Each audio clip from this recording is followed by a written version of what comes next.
Welcome back. Today we're going to read the story titled Let the Children March. So let's go ahead and get started.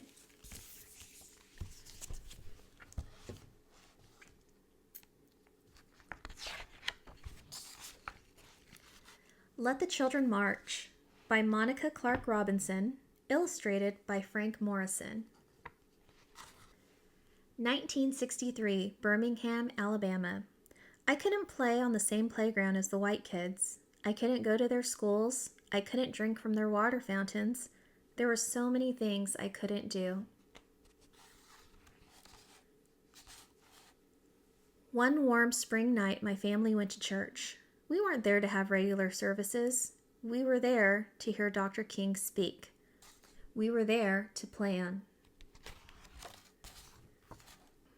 He wanted to raise an army of peaceful protesters to fight for freedom. His brown eyes flashing fire and love, Dr. King told us the time had come to march. If I march, Mama said, I'll lose my job sure enough. I can't march, Daddy said. I've got a family to feed. The weight of the world rested on our parents' shoulders, but this burden, this time, did not have to be theirs to bear. I don't have a boss to fear, my brother said, or a job to lose. We can march this time. We'll be Dr. King's army, I said. I'll be fine, Daddy, I promised. Don't worry, Mama. Dr. King didn't like children being put in harm's way. He was a daddy too, after all. He said that though we were young, we were not too young to want our freedom. Let the children march. They will lead the way.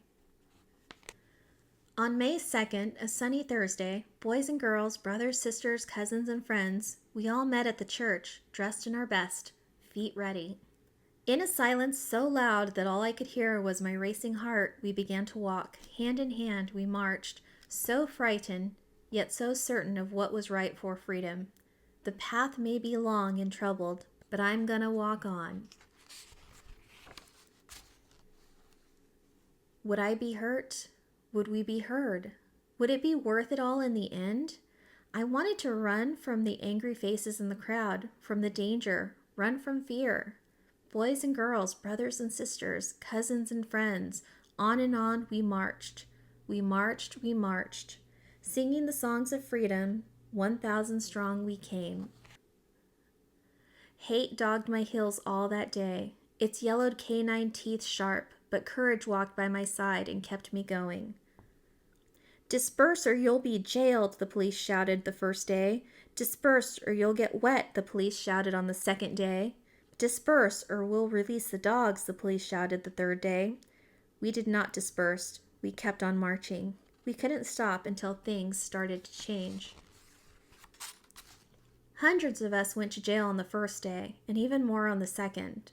My turn wasn't until the third day. After I was sprayed by water stronger than anything I had ever felt, rough hands pushed me forward and I fell to my knees in a police wagon. I was going to jail. Dr. King reassured our parents. Don't worry about your children, he said. They're going to be all right. Don't hold them back if they want to go to jail, for they are doing a job not only for themselves, but for all of America and for all mankind. That night, crowded into a cell too small for even half of the kids, we sang, We Shall Overcome, Ain't Gonna Let Nobody Turn Me Round, and Freedom is Coming. Our parents couldn't be there with us, but we still sang, wrapped in the proud and loving arms of our ancestors. I was still in jail, but we heard the next day and the next, more kids marched. The water hoses they used to sting us could not stop our fierce tide. The path may be long and troubled, but I'm gonna walk on.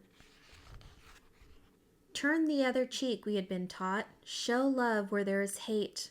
The world watched as hate bruised us, but for 7 days we walked only in love. The jails swelled to bursting, and even President Kennedy took notice. Daddy said the president received letters and calls about us from all over the world. Our march would become a memory, a small part of a larger story, but we had been heard and the seeds of revolution were sown. 2 days and nights I stayed in the jail. Some stayed even longer. When I left, I was tired and sore. My best dress was ripped, but my smile was as wide as the Mississippi River. I had made a difference. I am so proud of you, baby girl, Mama said. Your march was what made them see. With nothing more than our feet, voices, and courage, we had done what others could not. Change was right around the corner. We felt it like a cool breeze in an Alabama August. On May 10th, the greatest news rang out. Dr. King had reached an agreement with the white leaders of the city. Desegregation would begin. 1 month later, I was playing on a playground I'd never been allowed to play on before. 2 months later, my family ate at a diner we'd never been allowed to eat at before. Our march made a difference. We children led the way. Singing the songs of freedom, 1,000 strong we came. And if you take a look here, you can see some of the pictures of what some of the young marchers went through. You can see they're being sprayed with water from fire hoses and also being put into jail. And you can see just how young some of those marchers were in one of those pictures. And that is the end. So a lot of times kids think that they can't make a difference.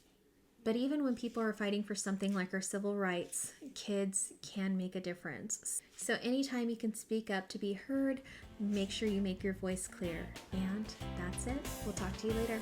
Bye.